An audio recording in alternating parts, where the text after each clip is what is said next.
America बहुत देर से चेता रहा था इजराइल को कि भैया एस्केलेट मत करो, अब सीज फायर कर लो, अब ख़त्म करो। उन्होंने बहुत मना करने की कोशिश करी, लेकिन इजराइल ने एक नहीं सुनी है।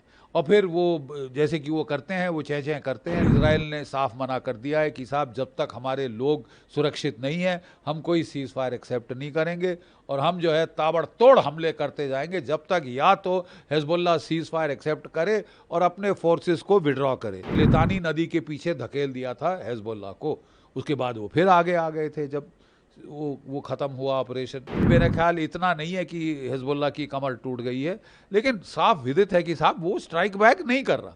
अब क्यों नहीं कर रहा? अमेरिका बहुत देर से चेता रहा था इजराइल को कि भैया एस्केलेट मत करो, अब सीज फायर कर लो, अब ख़त्म करो। इजराइल ने कहा कि साहब ये जो फायरिंग की है हिजबुल्लाह ने, इससे हमारे 60 से 70 हज़ार नागरिक हमको इवैक्यूएट करने पड़े हैं नॉर्दर्न इजराइल से, और उसके चलते साहब जो हमारी इंडस्ट्रीज़ हैं वो बंद हो गए हैं, वो बेचारे घर से बेघर हो गए हैं और हम बर्दाश्त नहीं कर सकते। हमको ऐसी कंडीशंस क्रिएट करनी पड़ें कि हमारे रेफ्यूजी जो हैं 70 हज़ार के करीब, वो वापस नॉर्दर्न इजराइल जा सके। हमको बर्दाश्त नहीं है कि कोई देश हम पे धड़ाधड़ रॉकेट फायर किए जा रहा है पिछले 1 साल से, और हम हाथ पे हाथ धरे बैठे हैं। इजराइल की स्ट्रेटजी हमेशा रही है कि जब 2-3-4 देश या दुश्मन उस पर मिलकर वार करते हैं तो वो चुन चुन के मारता है। पहले स्ट्रांगेस्ट को जो है इमीडिएट थ्रेट को न्यूट्रलाइज करता है, फिर अगली थ्रेट, इस तरह करके वो चुन चुन के मारता है। तो उसने अब हमास को न्यूट्रलाइज करके वो हिजबुल्लाह पे टूट पड़ा है हाथ धो के।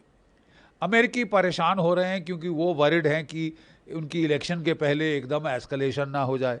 तो उन्होंने बहुत मना करने की कोशिश करी, लेकिन इजराइल ने एक नहीं सुनी है। और फिर वो जैसे कि वो करते हैं, वो चह चह करते हैं, लेकिन उसके बाद उनके मतलब नेल्सन आई टर्न कर लेते हैं, ठीक है जो करना है करो। और वो अब इजराइल को कह रहे हैं भैया जो भी करना है जल्द से जल्द कर लो, क्योंकि हमारे जो एयरक्राफ्ट कैरियर बैटल ग्रुप्स हैं वो कितने महीनों से लगे हुए हैं वहाँ, उनको भी रीसप्लाई करना है, खाना पानी एमुनेशन वगैरह वाटर उसमें करना है, क्रूज़ को ब्रेक देनी है। तो जो कुछ करना है आप जल्दी करिए।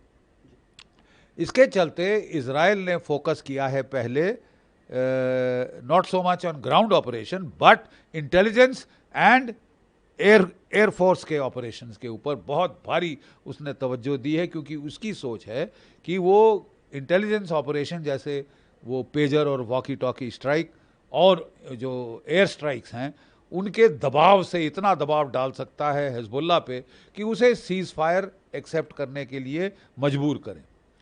जो बाइडेन भी यूएन जनरल असेंबली में कह रहे थे कि सारे देशों को दबाव डालना चाहिए कि 20 दिन 21 दिन का सीज फायर हो, लेकिन इजराइल ने साफ मना कर दिया है कि साहब जब तक हमारे लोग सुरक्षित नहीं हैं हम कोई सीज फायर एक्सेप्ट नहीं करेंगे और हम जो है ताबड़तोड़ हमले करते जाएंगे जब तक या तो हिजबुल्लाह सीज फायर एक्सेप्ट करे और अपने फोर्सेस को विड्रॉ करे।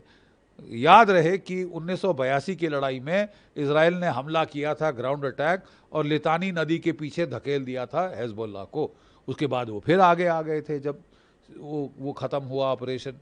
और फिर 2006 में दोबारा हमला किया था इजराइल ने बड़ा ज़ोरदार, और उसके बाद ये तीसरी बार है जबकि वो ताबड़तोड़ हमले कर रहा है, प्रीएम्प्टिव स्ट्राइक्स कर रहा है, काफ़ी नुकसान पहुंचा दिया है उसने हिजबुल्लाह को। कई मिलिट्री एनालिस्ट की सोच है, एलिस्टेयर क्रुक वगैरह की, कि साहब ये मेरा ख्याल इतना नहीं है कि हिजबुल्लाह की कमर टूट गई है, लेकिन साफ विदित है कि साहब वो स्ट्राइक बैक नहीं कर रहा।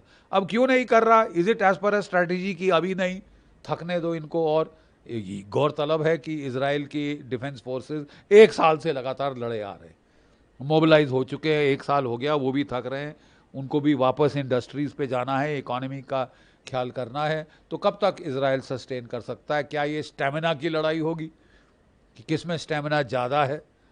वो जो शिया हैं वो तो बहुत सारी सफरिंग एब्जॉर्ब कर सकते हैं, मार खाने के लिए तैयार हैं वो बिल्कुल, क्योंकि कुछ है ही नहीं खोने के लिए ख़ास।